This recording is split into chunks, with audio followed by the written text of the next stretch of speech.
Mai's Kitchen. Today we're doing our holiday special. I'm going to show you how to make quick, delicious meals for entertaining, whether it's New Year's Eve, Christmas, or you just have some friends coming over to hang out and chill.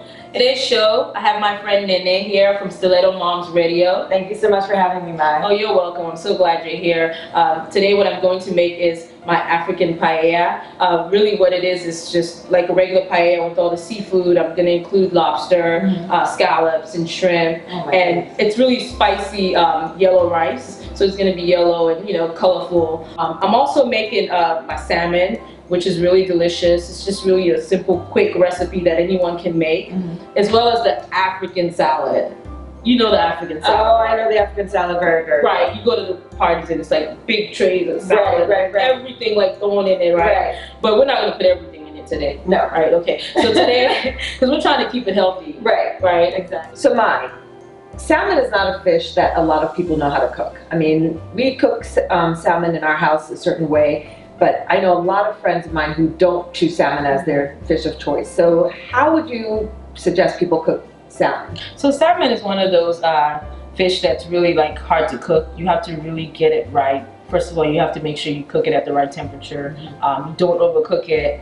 And what I like to show people is that you can really do it really quickly and easily, and it can be really delicious. It doesn't have to take a lot of time and things like that. So the first thing I like to do when I'm seasoning my salmon is just drizzle some olive oil, extra virgin olive oil actually, just like so.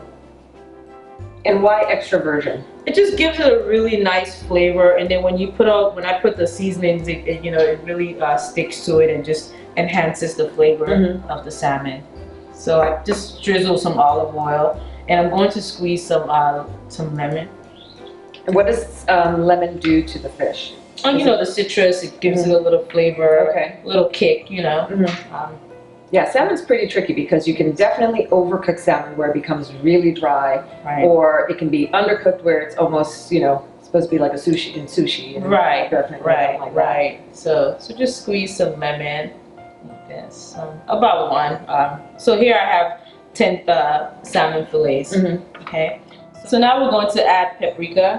Paprika is not quite like cayenne pepper. It's not as hot. It's a little less hot, kind of medium heat, and it just helps to enhance the flavor. Here. Yeah. Okay. Now paprika is different. I haven't heard about paprika on salmon. Yeah, so it's just to give it a little spice, and as Africans we like a little heat. Right. So. Love our spicy food. Right. And this must be a better option for those who don't like too much spice. Right. So it'll be just right, not too much heat.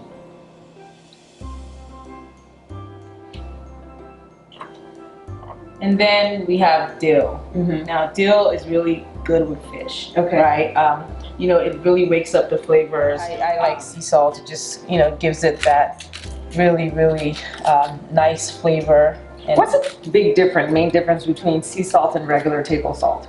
So sea salt is not as processed as regular table salt, and it's you actually get the flavors of the ocean. I feel like I could be wrong, but that's just what I. Right. Hey. So it works. So now I'm just going to put some fresh black pepper. Okay. Just a little. Now you can use the black pepper that's already grounded, but I just like to grind my own pepper. Right. Fresh.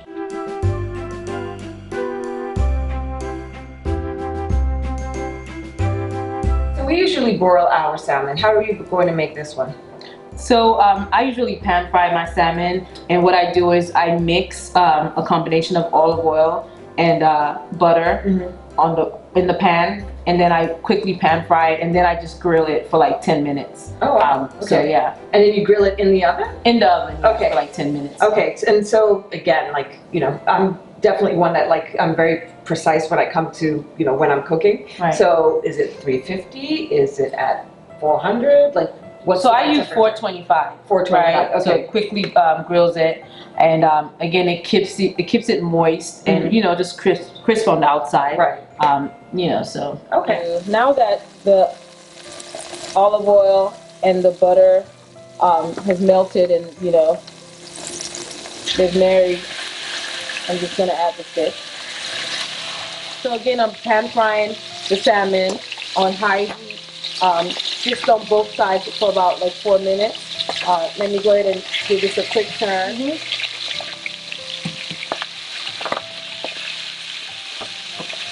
So now we're going to make the African paella. And so I'm going to start with olive oil. And olive oil, is that something that is usually made?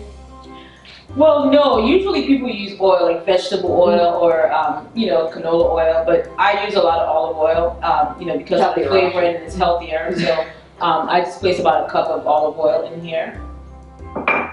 So now I'm just going to put the chopped bell peppers and the onions in. Okay.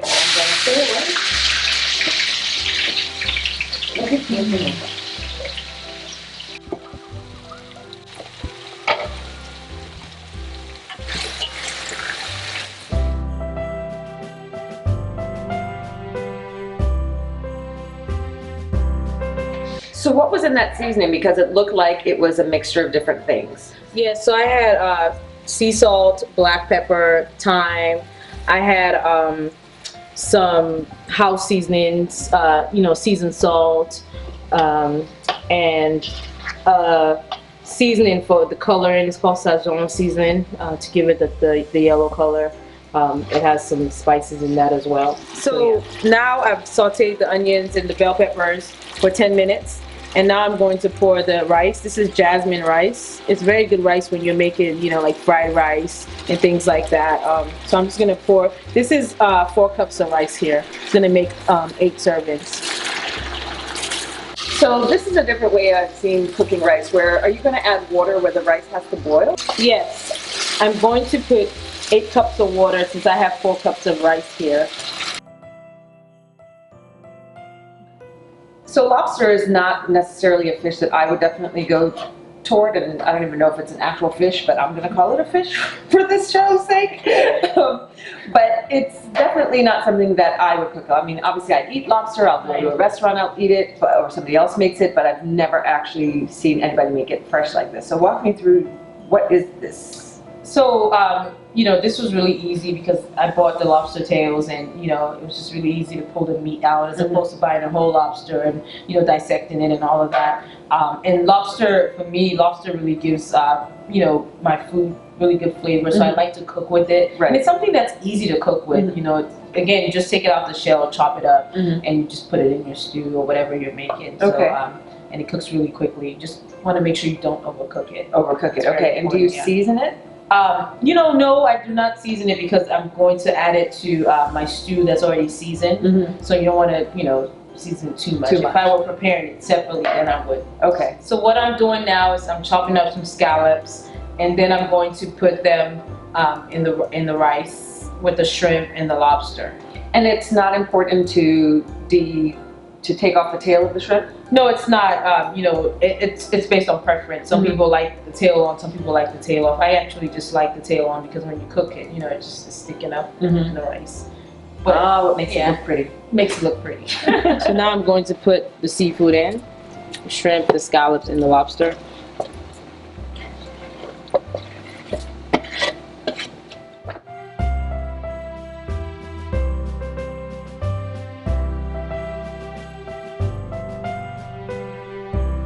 So, explain the difference between, like, you know, regular paella and then this African paella. So just to give you a little background on paella, it's a Spanish dish. It's known as the Spanish dish, and it's really mixing together whatever you have, right? Like whatever you have leftovers, you want to make a dish. You know, we call it one pot in Sierra Leone, right? And we do it a lot with like palm oil and just throw things together. But here today, I'm calling it the African paella because we have habanero in there. We have the yellow rice. You know, it's sort of like a fried rice type thing. You know, an African fried rice. Right. And so that's why I'm calling it the African paella. And how long do you cook this for? So, so with this dish, I'm gonna let it steam for like about 15 minutes. You know, since it's already boiled, I'm just gonna let it steam. and let all the juices get together, and all of that good stuff happen. Right. Right. Let all the nice seasoning marinate inside and really get inside the rice. Exactly. But I should say that you should check it, occasionally, perhaps every 5 minutes. Just check and make sure, everything is good. Awesome. Yep. So just put it on, low heat for it to simmer.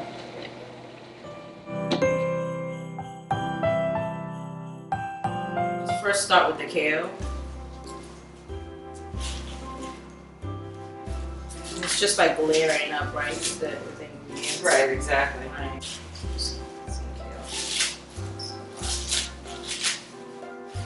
Right. Basically, like layer a lot of kale on top. Right, that's the first layer. The next layer are the grape tomatoes, and just sprinkle around. Right, just like that. What I did was I split them in half, and you can do the whole one.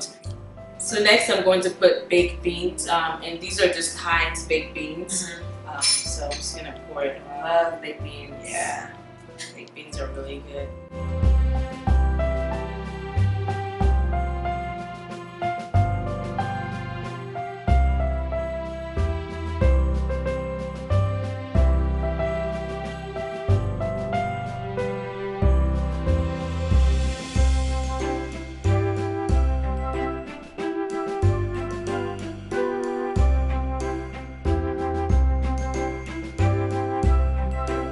Happy holidays! Happy holidays!